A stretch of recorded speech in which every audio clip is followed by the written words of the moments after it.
so much of Amazon, people are like, oh, this is this passive thing, when really it's more like day trading. And you have to, if you're not going to use one of the awesome softwares, you better have a system yourself to make sure someone's not stepping on you, right?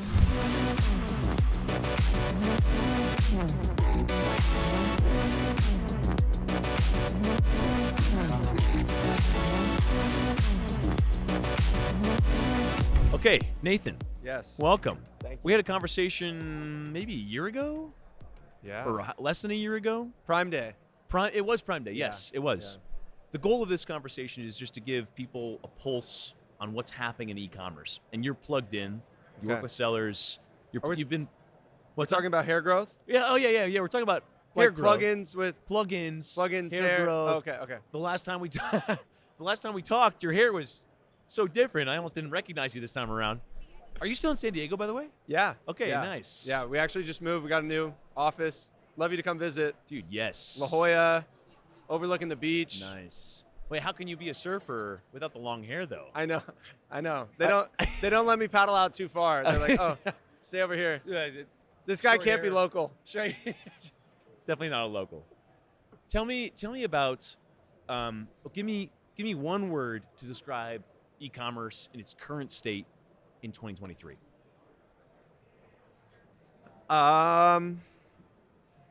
This might not be the best word, but first one that comes to mind, ruthless. Ruthless is a powerful word. Yeah. That's an interesting take. Why did ruthless come to mind? Ruthless.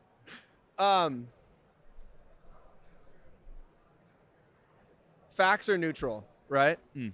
So right now, the market, a lot of competition, Mhm.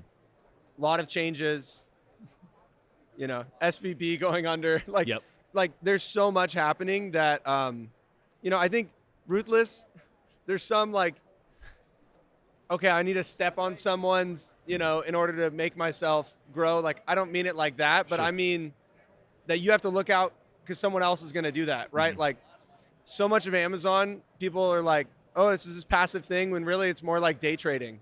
Yeah. And you have to, Yeah, if yeah. you're not going to use one of the awesome softwares, you better have a system yourself to make sure someone's not stepping on you, right?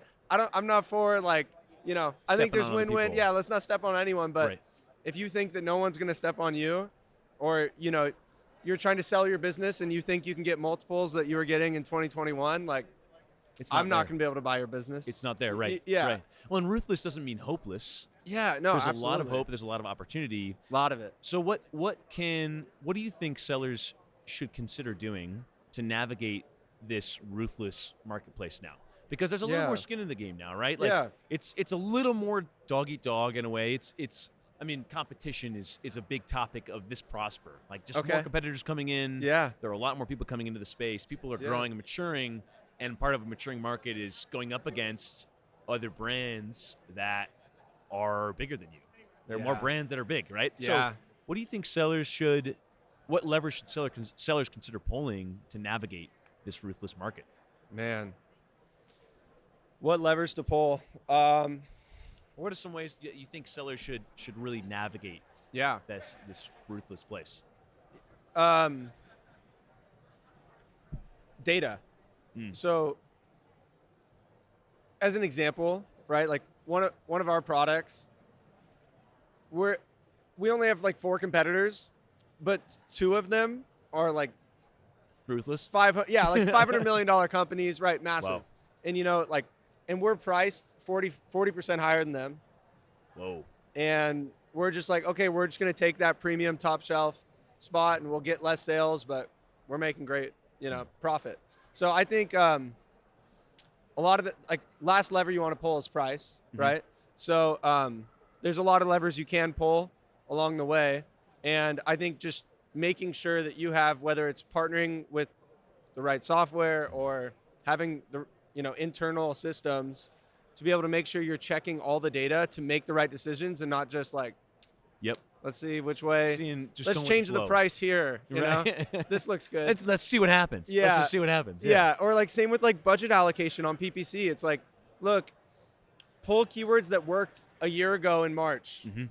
right? Like pull trending keywords. Like you can't do worked. You know, I love the expression like, you can't read the label if you're in the jar, Ooh. right? Yeah. So a lot that's of good. people are like, it's 2019, and like Stuck I in can the do what I past a used little to bit. do. Yeah. Yeah. Yeah. And it doesn't work. And you got to be because of the competition, because of the ruthless marketplace. You Yeah. really have to be on top of it. Yeah. To keep progress up, to keep on growing. Yeah. What's your main focus in 2023 in the year ahead? It could be Yeah. one or a couple things, but like, Yeah. what are you really focused on to drive results Yeah. this year?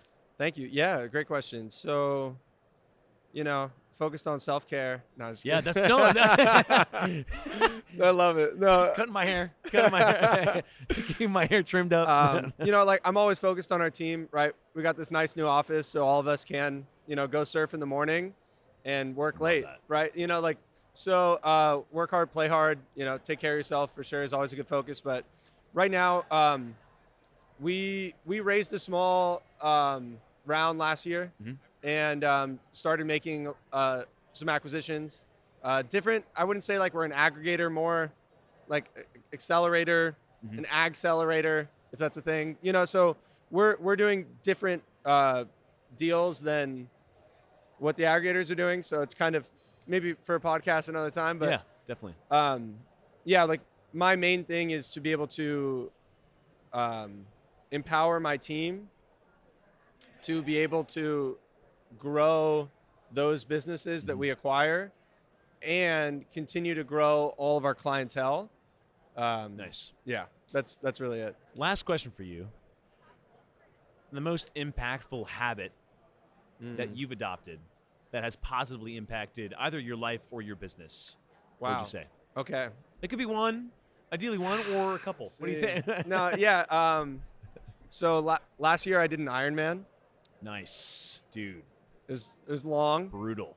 a lot of miles. Talk about ruthless. Yeah, that was, yeah, you got to be. But at the same Wow. time, you're giving high fives to everyone. You know, you're supporting everyone. And like, what I realized, you're running against the clock. And I had pulled my hammy a bit before, but I was like, I'm doing this race. You can't stop me. Wow. So.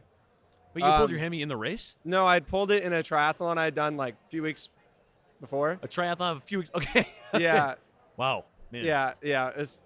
It was supposed to be like a trial, you know, get my feet wet, but I was cooking. I got the adrenaline started going. I started going too fast. But shoot. It was really time management versus pain management. And so I think that's a lot of what life is, man. Sure. Right? Working late, trying to get it in. That's pain, and you got to make sure you're efficient at managing time. Oh yeah. So that you can't escape the pain in an Ironman. Yeah. You cannot escape pain. So I mean, that was a great habit, but lately when I pulled my hammy, I got really into ice baths, and now I'm doing actually just jump in the ocean in the morning. And actually usually after lunch. Okay. It's like my second cup of coffee. Yep. Sitting there for a few minutes. And it's only a street away, so it doesn't like take too much time. But that's been a huge habit. That's a big one for me. And yeah, that's pain, a good one. Well, in a way, jumping into cold plunging is accepting the fact that you're going to experience pain. Yeah. Doing it anyway, and it's psychological as much as it is physiological, right? Like totally the physical benefits of cold plunging. I do cold showers. Okay. Like I'm not doing any hot showers right now. Nice. That's like the thing that I'm doing, and the positive effect just in the mental within the first week was crazy. Yeah. So love that habit.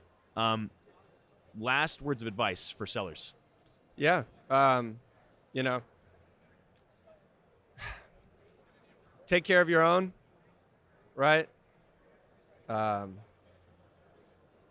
Leverage any data you can. Stay on your toes. And, you know, tune in for the next one. Tune in for the next one. Cold plunge. Hey, maybe we should do one of these in a cold plunge. That's a great idea. Next time, Prosper, we're going to have just this enormous cold plunge tub. Dude, it's already cold enough in here. But, you know, we actually don't even need a tub. It's cold plunging right now, basically. Nathan, thank you again. Looking forward to the next conversation. Awesome. Thanks.